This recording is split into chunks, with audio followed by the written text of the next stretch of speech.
ስለዚህ ሁላችንም ብዙ ስንሆን ግን አንድ ስጋ ነን ይላል። ምክንያቱም ያንን አንዱን እንጀራ ምን እንላለን? እንካፈላለን። ይህንን አንድ እንጀራ ሳይገባህ ወይም ደግሞ ሳይገባህ መካፈል ምን አይነት ቅጣት እንደሚናገር ላንሳና የቀረው ሌሎች ወንድሞች ቢያነሱት ጥሩ ነው። ምክንያቱም ሰዓታችንን ለመጠቀም ማለት ነው። ብዙ ማንሳት ይቻላል፣ ግን ለወንድሞች እድል ለመስጠት እችን ብቻ ተናግሬ ወደ ወንድሞች እቀጥላለሁ። ቀጣይ ምዕራፍ 10 አሁን ተመለከትም። ምዕራፍ 11 ላይ ሐዋርያው ቅዱስ ጳውሎስ ምን ብሎ ተናገረ? ይህንን ምስጢር ሳይገባው የሚካፈል የዘላለም ፍርድን እንደሚበላ የተገባው ደግሞ የዘላለም ሕይወት እንደሚያገኝ ሲናገር ምን ብሎ ተናገረ? ለእናንተ ደግሞ አሳልፌ የሰጠሁትን እኔ ከጌታ ተቀብያለሁና ይላል። አስቀድሞ የትምህርቱ ምንጭ ክርስቶስ እንደሆነ ይናገርና ጌታ ኢየሱስ አልፎ በተሰጠበት በዚያች ሌሊት አለ እንጀራን አንስቶ አመሰገነ፣ ቆርሶም እንካችሁ ብሉ፣ ይህ ስለ እናንተ የሚሆን ሥጋዬ ነው፣ ይህንን ለመታሰቢያ አድርጉታል። ለመታሰቢያ ማለት ዘለዓለም ዘወትር የሚደረግ የክርስቶስን ሞቱና ትንሣኤው የምንናገርበት ምስጢር ማለት ይህ ሥጋዬ ነው ብሎ ሰጣቸው ይልና እንደዚሁም ከእራት በኋላ ጽዋውን ደግሞ አንስቶ ይህ ጽዋ በደሜ የሚሆን አዲስ ኪዳን ነው፣ በጠጣችሁት ጊዜ ሁሉ ይህን ለመታሰቢያ አድርጉት አለ።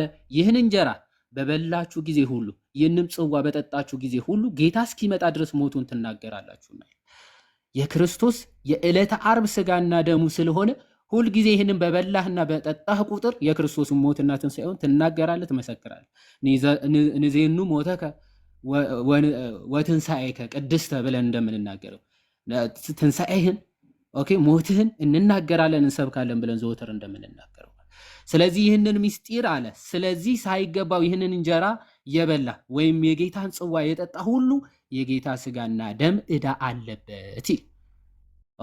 ይህንን ሥጋና ደም ዕዳ አለበት። አሁን ሊትራሊ የጌታ እውነተኛ ሥጋና ደም ባይሆን ይህንን ሥጋ በበላችሁ ይህንን እንጀራ እና ይህንን ጽዋ በጠጣችሁ ቁጥር ሳይገባችሁ ከሆነ ዕዳው ምንድን ነው አለ? የጌታ ሥጋና ደም ዕዳ ነው የምታገኙታል።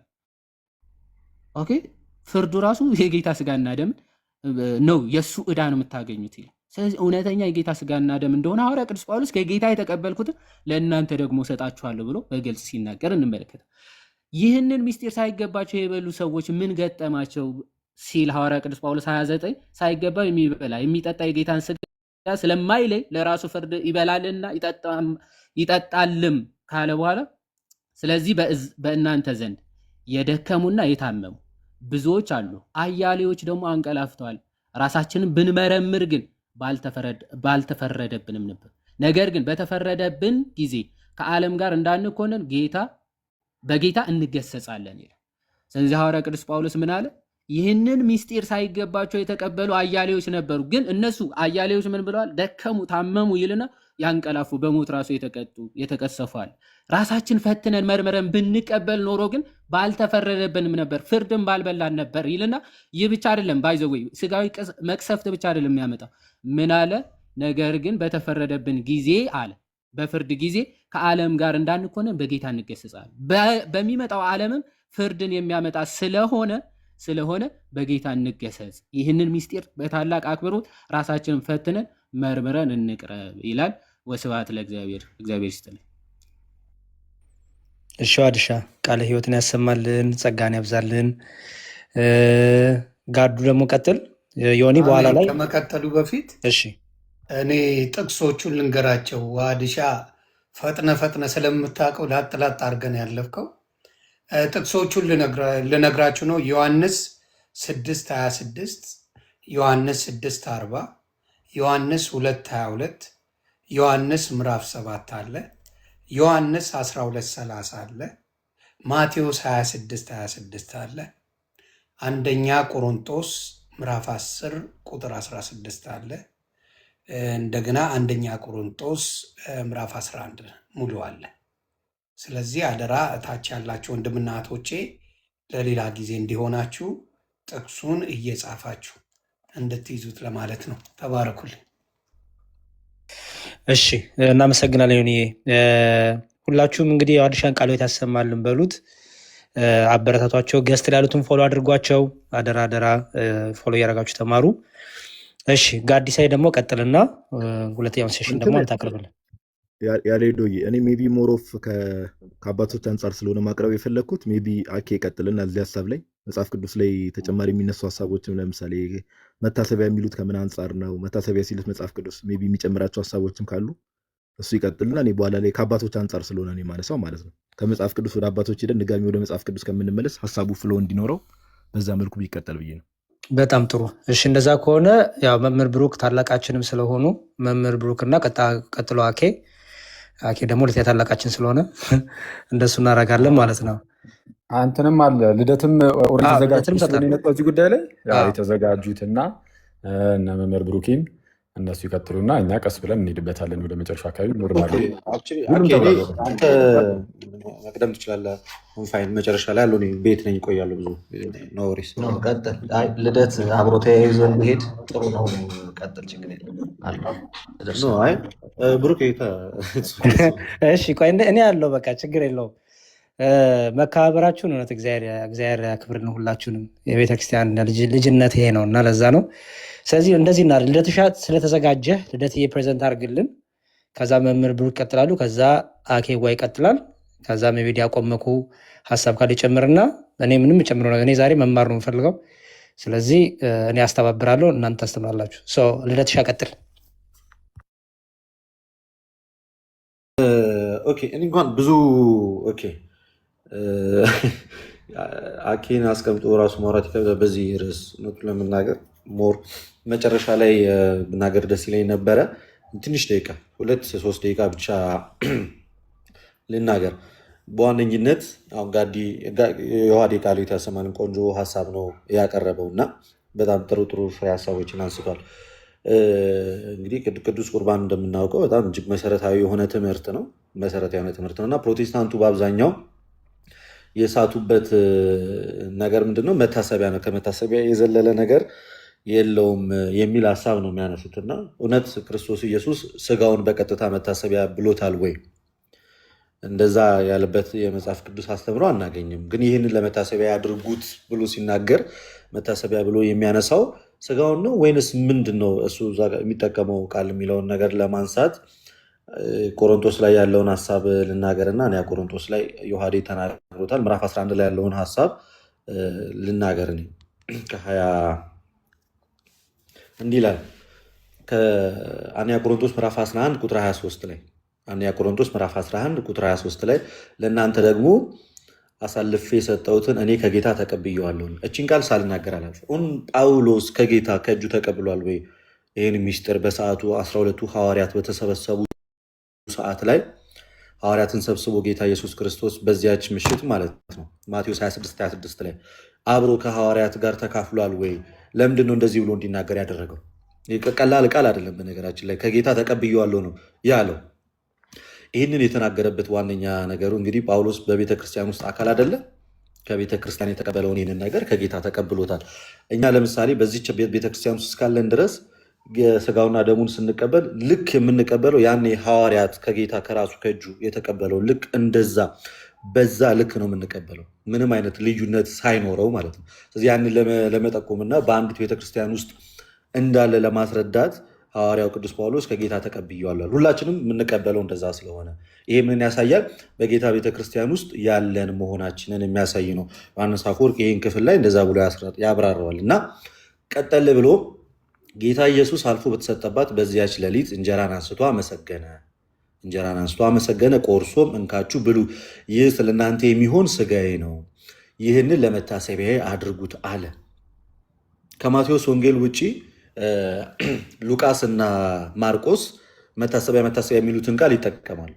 ቀጥሎ ደግሞ ሐዋርያው ጳውሎስ በመልእክቱ ለመታሰቢያ አድርጉት አለ። ቀጠል አለና እንደዚሁም ከእራት በኋላ ጽዋን ደግሞ አንስቶ ይህ ጽዋ በደሜ የሚሆን አዲስ ኪዳን ነው፣ በጠጣችሁት ጊዜ ሁሉ ይህንን ለመታሰቢያ አድርጉት አለ። ከመጀመሪያው ቃል እነሳ ጌታ ኢየሱስ አልፎ በተሰጠባት በዚያች ሌሊት እንጀራን አንስቶ አመሰገነ፣ ቆርሶ እንካችሁ ብሎ ይህ የስጋዬ መታሰቢያ ነው አላለም ሐዋርያው ጳውሎስ። አሁን ሚስ የምንደራረገው እዚህ ጋር ምንድን ያለው? ጌታ የተጠቀማት ቃል ይህ ስለ እናንተ የሚሆን የስጋዬ መታሰቢያ ሳይሆን ስጋዬ ነው ብሎ ቃል በቃል ጠርቶታል። ያንን እንጀራውን ካመሰገነ በኋላ በቀጥታ ይሄ ያው በእጁ የያዘውን ጌታ ኢየሱስ ያንን ህብስቱን አንስቶ ይሄ መታሰቢያዬ ነው ወይንም የስጋዬ መታሰቢያ ነው ብሎ ሳይሆን የጠራው በቀጥታ ሊትራሊ ይሄ ምን ነው አለ፣ ስጋዬ ነው። ከዚህ ተነሰን ጌታ ኢየሱስ ክርስቶስ ስጋዬ ነው ብሎ ከጠራው ያ የክርስቶስ ስጋ ነው እንላለን። ከዚያም የተነሳ የክርስቶስ ስጋ ከሆነ ደግሞ ይሄ እውነተኛ ስጋ ነው ብለን እውነተኛ መብል ነው ብለን የምንነሳው ክርስቶስ ያንን ህብስቱን ስጋዬ ብሎ በቀጥታ ስለጠራው። ከዛ በኋላ ይህን ለመታሰቢያ ያድርጉት ብሎ የተናገረው። ምን ብሎ ከጠራው በኋላ ስጋዬ ነው ካለ በኋላ ይህን ለመታሰቢያ ያድርጉት። ለመታሰቢያ የሚደረገው ምኑን እያሰብን ነው የምናደርገው? ያንን የጌታን ስጋና ደም ማዕዱን በቤተክርስቲያን ውስጥ በምንቀበል ሰዓት ላይ ካህናት በሚሰጡን ሰዓት ላይ እውነተኛውን የጌታን ስጋና ደም ጌታ ስጋዬ ነው ያለው ጌታ ጽዋውን ደሜ ነው ያለውን ያንን ሚስጥር ስንካፈል ምን እያደረግን ነው የምንካፈለው? ይህ በቀጥታ ከቅዳሴያችን ጋር የተገናኘ ነው። ቅዳሴያችን በመጨረሻው ክፍል ላይ ካያችሁ ንዜኑ ሞትከ ወትንሣኤከ ቅድስት፣ አቤቱ ሞትህን እንናገራለን ቅድስት ትንሣኤንም መነሳትህን ማድረግህንም እንዲሁም ዳግም መምጣትህን እያልን ነው። በነገራችን ላይ የጌታን የኢየሱስ ክርስቶስን ስጋና ደም ስንቀበል የምንቀበለው እና ዲያቆኑም ደግሞ ደሙን በሚሰጥ ሰዓት ላይ ዝንቱ ውእቱ ደሙ ለኢየሱስ ክርስቶስ፣ ይህ የጌታ ኢየሱስ ክርስቶስ ደሙ ነው እያለ ሲሰጥ አንተም በአማን አሜን፣ አዎ ይህ እውነተኛ የጌታ ስጋና ደም ነው፣ አማን አማን አማን እያልክ ነው የምትቀበለው፣ እየመሰከርክ ምኑን ሞቱንና ትንሣኤውን። ስለዚህ የምናስበው ያንን ጀስት ሚርሊ ዳቦ ብቻ ነው ብለን ወይም ደግሞ ከመታሰቢያ የዘለለ ነገር አይደለም ብለን ሳይሆን እውነተኛውን የጌታ ስጋና ደም በምንወስድ ሰዓት ላይ ምን እንላለን? ራሱ ጳውሎስ ቁጥር 26 ላይ ይህንን እንጀራ በበላችሁ ጊዜ ሁሉ፣ ቁጥር 26 ላይ ይህንንም ጽዋ በጠጣችሁ ጊዜ ሁሉ ጌታ እስኪመጣ ድረስ ምኑን ትናገራላችሁ? ሞቱን ትናገራላችሁ። ስለዚህ ትልቅ ምስክር ነው። በክርስቶስ ኢየሱስ ሞት ያገኘነው ዘላለማዊ መብል ነው አይደለ? እንግዲህ በክርስቶስ ኢየሱስ ሞት ክርስቶስ ራሱን በመስቀል ላይ በዋለ ሰዓት በሞቱ የተገኘ ምንድን ነው? ህይወት ነው፣ ያ ስጋና ደሙ ማለት። ስለዚህ ቅዱስ ስጋና ክቡር ደሙ ስንቀበል ምን እያለ ነው የምንቀበል ማለት? ይሄ የጌታ የኢየሱስ ክርስቶስ እውነተኛ ስጋና ደሙ ሞቶ መከራን ተቀብሎ ሞትን ድል አድርጎ የሰጠን እውነተኛው የጌታ ስጋና ደም ነው እያልን ነው። ያንን እያሰብን መከራውን እያሰብን ኦኬ፣ በመስቀል ላይ ስለ ዓለሙ ሁሉ ብሎ የከፈለውን ያንን የመስቀሉን መከራ ሞቱን እያሰብን ነው እንጂ የምንበላው በቀጥታ ስጋው ይሄ መታሰቢያ ነው እያለን እንድናደርገው አይደለም የተሰጠን። ከዚህ አንጻር መያዝ ያለብን ሀሳብ ትልቁ ሀሳብ መነሻ ሀሳቡ ክርስቶስ ስጋውን ምን ብሎ ጠርቶታል? ፕሮቴስታንቶችንም የምንጠይቃቸው ጌታ ምን ብሎ ነው ያንን ህብስቱን ምን አለው ነው የኛ ጥያቄ። ህብስቱን መታሰቢያ አለው ወይንስ ህብስቱን ስጋዬ አለው ነው? በቀጥታ ጌታ ይህ ስጋዬ ነው ብሎ ነው የተነሳው አይደለ? ቃሉ ሲጀምር ዋናው ቃል ያለው እንጀራን አመሰገነ፣ እንጀራንም አንስቶ ባርኮ ሰጣቸው። ይህ ምኔ ነው አላቸዋል። ይህ ስጋዬ ነው። እንጀራውን ነው ባይዚ ስጋዬ ነው ብሎ የጠራው። ስለዚህ ክርስቶስ ስጋውን እንጀራዬ ነው ብሎ ከጠራ እኛም ደግሞ ይሄ የክርስቶስ ቅዱስ ስጋ ነው ብለን እንቀበለው። ህብስቱን ወይኑንም ይህ ደሜ ነው ብሎ ከጠራ እኛም ምን ብለን እንቀበል? ደሙ ነው ብለን እንቀበላለን። ግን ስጋውና ደሙን ስንቀበል ምኑን እያሰብን መታሰቢያ የሚሆነው ምኑ ነው ማለት ነው? ሞቱን እየተናገርን መከራውን እያሰብን ስቃዩን እያሰብን ምን እንለዋለን ማለት ነው? ጳውሎስ እንደተናገረ ሞቱን ትናገራላችሁ ስላለ ቁጥር 26 ላይ ያንን እየተናገርን የጌታን ስጋና ደም እንቀበላለን። ስለዚህ መታሰቢያ የሚለው ቀጥታ ስጋው መታሰቢያ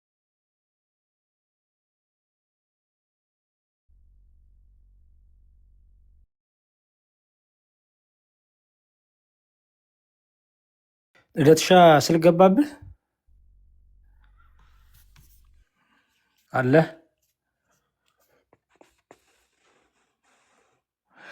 እሺ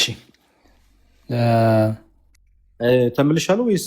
አዎ ተመልሳለሁ። አሁን ኦኬ፣ የመጨረሻ ሀሳቤ ልናገር እና አንድ በደንብ እንድትይዙልኝ የምፈልገው ነገር እዚህ የመጽሐፍ ቅዱስ ሀሳብ ላይ በተለይ በዮሐንስ ወንጌልም ሆነ በማቴዎስ ወንጌልም ሆነ በማርቆስም በሉቃስም እንዲሁም በቃ በመጽሐፍ ቅዱስ ሀሳብ ክርስቶስም በዚህ ምድር ላይ ተመላልሶ እንግዲህ ጌታ ቀጥታ ቃል በቃል ካስተማራቸው በጣም ጠንካራ ትምህርቶች ውስጥ አንዱ የቅዱስ ቁርባን ትምህርት ነው። ዮሐንስ ወንጌል ላይ ቅድም አብራርቶታል ዮሐን። ኢቨን ሐዋርያቶቹ እንኳን ማለት በቀጥታ ካርናል በሆነ ማይንድ ሲረዱት በጣም ካርናል በሆነ ማይንድ እንኳን ሲረዱት የስጋዊ በሆነ አስተሳሰብ እሱ እያወራ የነበረው ስለ ሰማያዊ ነገር ነው። እነሱ በምድራዊ ነገር ሲያስቡትና እንዴት ስጋውን ልንበላ እንችላለን እንኳን ብለው ሲናገሩ ክርስቶስ ኢየሱስ ሲገስጻቸው እንመለከታለን። ስለዚህ በዚህ ልክ በግልጽ የተሰጠ ትምህርት ነው እና ክርስቶስ ከህብስቱ ሌላ ስጋዬ ብሎ የጠራው ምንም ነገር የለም መጽሐፍ ቅዱስ ላይ። የትኛውም የመጽሐፍ ቅዱስ ክፍል ላይ ብትሄዱ ከቅዱስ ቁርባን ውጪ ወይኑን፣ ደሜን፣ እንጀራውን ስጋዬ ብሎ የጠራው ከዛ ውጪ ሌላ ነገር ጌታ ኢየሱስ ክርስቶስ ስጋዬ ነው ደሜ ነው ብሎ የጠራው ያነሳው ነገር አለመኖሩ በራሱ ምን ግልጽ ያደርግልናል? ያ መታሰቢያ ብቻ የሆነ ሳይሆን እውነተኛ የጌታ ስጋና ደም ነው። እሱ ራሱ በቃሉ ስጋዬ ነው ብሎ የጠራውን አንተ የስጋህ መታሰቢያ ነው ልትለው አትችልም። መጽሐፍ ቅዱስ ላይ የትም ቦታ ላይ የስጋዬ መታሰቢያ ነው ተብሎም አልተነገረም። የቆየኝ ወንድሞች ሞር ሀሳቡ ላይ ያነሱበታል። የቤቱ ላይ ቢሆን ብዙ እናገር ነበር። ይሄ ሁሉ ሰው ስላለ ከዚህ በላይ መሄድ አልችልም። ዜና ያክብርልኝ። እሺ ልደትዬ እግዚአብሔር ይስጥልን፣ ቃል ታሰማልን። ዮኒ ጥቅስ ትደግማለህ እንደ ቅድሙ? አይ ብዙ ጥቅሶች አላመጡ። ያየሁት ሉቃስ 22:26 ላይ ነበረ ሞር ፎከስ አድርጎ ሲናገር የነበረው። ኦኬ። እና መታሰቢያ የሚለውን ያብራራው። በኋላ ደግሞ ሌሎችም ይጨምሩበታል ብዬ አስባለሁ። በኋላ ጥያቄዎችም እንዲሁም እያስገባን እንቀበላለን። የሚጠይቁን ካሉ በዚሁ ትምህርት ዙሪያ ከፕሮቴስታንት ገብቶ የሚጠይቀን ካለ በቅዱስ ቁርባን ዙሪያም በደስታ እንመልሳለን። እሺ አኬዋ አንድ ቁጥር ጻፍ ከተመቸህ የምትመለስ ከሆነ። መምህር ብሩክ አሉ አይደል? አለው ያሬዶ አለው። እሺ ሰው ደግሞ ጥቂት አስተምሩ። መልካም ወንድሞች ቃለ ሕይወት ያሰማልን። በጣም ጥሩ መሰረታዊ ነገር ነው የነገራችሁን። የተባሉትን አልደግምም። ምናልባትም ማጠናከሪያ ሊሆኑ የሚችሉ ነጥቦችን ነው አሁንም ማነሳው። በመሰረታዊነት ትልቁ ችግር አንደኛ በዚህኛው በኩል ያሉ ወገኖቻችን ኢቨን ኃጢአትን የሚመለከቱበት መንገድ ሌጋሊስቲክ የሆነ መንገድ ነው የሚያዩት። ኃጢአትን ጉዳዩን ከፍርድ ጋር ብቻ ከቅጣት ጋር ብቻ ከኩነኔ ጋር ብቻ ነው የሚመለከቱት። ነገር ግን መጽሐፍ ቅዱስ እንደሚያስተምረን ኃጢአትን እንደውም በአብዛኛው በክርስቶስ ትምህርትም ቢሆን ከህመም ጋር ነው የሚያገናኘው። ኃጢአት ቀጥታ የሚገናኘው ከህመም ጋር ነው። ይህም ደግሞ ወደ ባህሪያችን ዘልቆ የገባ ህመም አለ። ያንን ነው መጽሐፍ ቅዱስ ተደጋጋሚ ክርስቶስም በወንጌል በተለያዩ ምሳሌዎች እንደነገረን ኃጢአት ቀጥታ ከምን ጋር ይገናኛል ካልን ከህመም ጋር ነው የሚገናኘው። ለዚህ ህመም መድኃኒቱ ምንድን ነው የሚለው ነው አሁን እየተወራ ያለው። ኃጢአት ህመም ከሆነ ይሄ ህመም ደግሞ ወደ ሰው ልጅ ባህሪ ዘልቆ የገባ ከሆነ ወደ ሰው ልጅ ባህሪ ዘልቆ የገባውን ይሄን ህመም የሚፈውሰው መድኃኒት ምንድን ነው የሚለው ነው የምንመለከተው። ለምሳሌ ጌታችን መድኃኔዓለም ኢየሱስ ክርስቶስ ወንጌላዊ ቅዱስ ማርቆስን በቀራጭነት ስፍራ ከጠራው በኋላ ወንጌላዊ ቅዱስ ማርቆስ በቤቱ ብዙ ቀራጮችን እሱን የሚመስሉትን ሰብስቦ ከእነሱ ጋር ጌታ በማዕድ ይካፈል ነበረ። በዚህ በማቴዎስ ወንጌል ምዕራፍ 9 ቁጥር 10 ላይ እንደምናነበው እንዲህ የሚል ቃል እናገኛለን። በቤቱም በማዕድ ተቀምጦ ሳለ እነሆ ብዙ ቀራጮችና ኃጢአተኞች መጥተው ከኢየሱስና ከደቀ መዛሙርቱ ጋር አብረው ተቀመጡ። ፈሪሳውያንም አይተው ደቀ መዛሙርቱን መምህራችሁ ከቀራጮችና ከኃጢአተኞች ጋር አብሮ ስለምን ይበላል አሏቸው። በደንብ አስተውሉ። እንግዲህ ቀራጮች የሚባሉት በዘመኑ አይሁዳዊ ዘር ያላቸው ጥቅሱን ማቴዎስ ስንት ላይ ነው? የማቴዎስ ወንጌል ምዕራፍ 9 ቁጥር 10 ማቴዎስ ምዕራፍ 10 ከ10 እስከ 13 ያለውን ነው አሁንም አነበው። ይህንን በደንብ እንድትረዱት ምንድን ነው ኃጢአት ህመም ነው። ይሄ ህመም ደግሞ ወደ ሰው ልጅ ባህሪ ዘልቆ የገባ ስለሆነ ይሄ ህመም አይዲያሊ አይደለም የሚፈወሰው። ስለዚህ ወደ ባህሪያችን ዘልቆ የሚገባ መፈወስ የሚችል ከኛ ጋር ሊዋሃድ የሚችል መድኃኒት ያስፈልጋል። አሁን ቁርባን ብለን ስንነጋገር እየተነጋገርን ያለ ነው ዝም ብሎ ከሰው ባህሪ ውጭ ስላለ ነገር ሳይሆን በሰው ባህሪ ውስጥ ዘልቆ የገባውን ህመም ኃጢአት የተባለውን ህመም ወደ ባህሪያችን ዘልቆ በመግባት ሊፈውሰው ስለሚችለው አማናዊ መድኃኒት ነው እያወራን ያለን።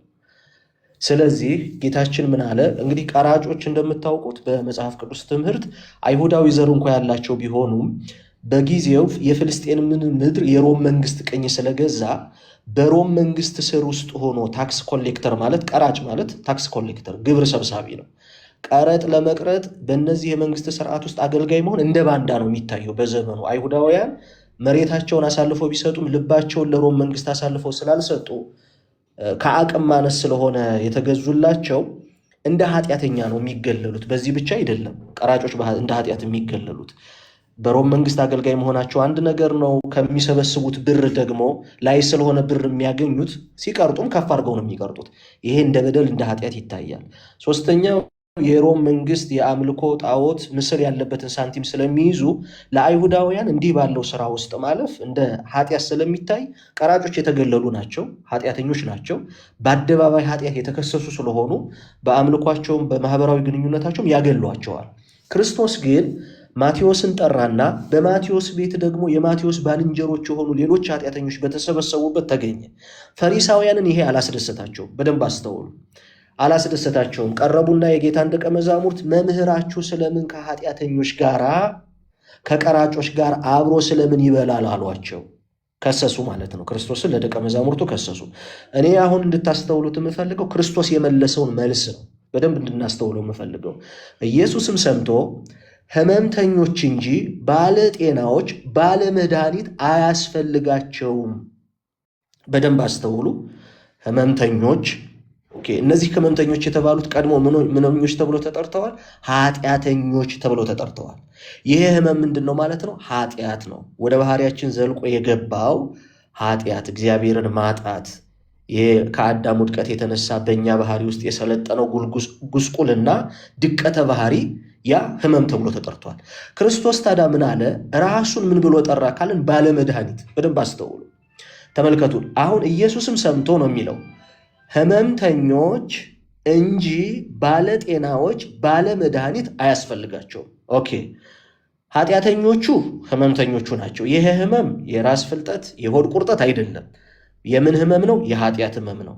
ታዲያ ክርስቶስ ምን እያለ ነው በዚህ ምሳሌ ውስጥ ካልን የታመሙ ናቸው በኃጢአታቸው፣ ከሌላው የተሻለ ኃጢአታቸውን ያመኑ እስከሆነ ድረስ እኔ ለእነዚህ ሰዎች አስፈልጋለሁ ብሎ ራሱን በሁለት መንገድ ነው የገለጸው። አንደኛ ባለመድኃኒት። በደንብ አስተውሉ። ባለመድኃኒት ነው፣ መድኃኒት ነው። ባለመድኃኒት ማለት ሐኪም ማለት ነው። ግን ደግሞ ይህ ሐኪም የሚለየው ከሱ ውጭ ያለ መድኃኒት የሚሰጥ ሐኪም አይደለም። መድኃኒት አድርጎ የሰጠው ምኑን ነው ካልን ራሱን ነው መድኃኒት አድርጎ የሰጠው። ክርስቶስ ኃጢአት ሕመም ለሆነባቸው ሰዎች ራሱን ባለመድኃኒት ራሱን መድኃኒት አድርጎ አቅርቧል። ለዚህ ነው ምን አለ? ደግሜ ያነበዋለሁኝ። ኢየሱስም ሰምቶ ሕመምተኞች እንጂ ባለጤናዎች ባለመድኃኒት አያስፈልጋቸውም ማለት። ባለመድኃኒቱ እርሱ ነው፣ መድኃኒቱም እርሱ ነው። ይሄ መድኃኒት ምንድን ነው ካልን ቁርባን፣ የጌታችን ስጋና ደም ነው።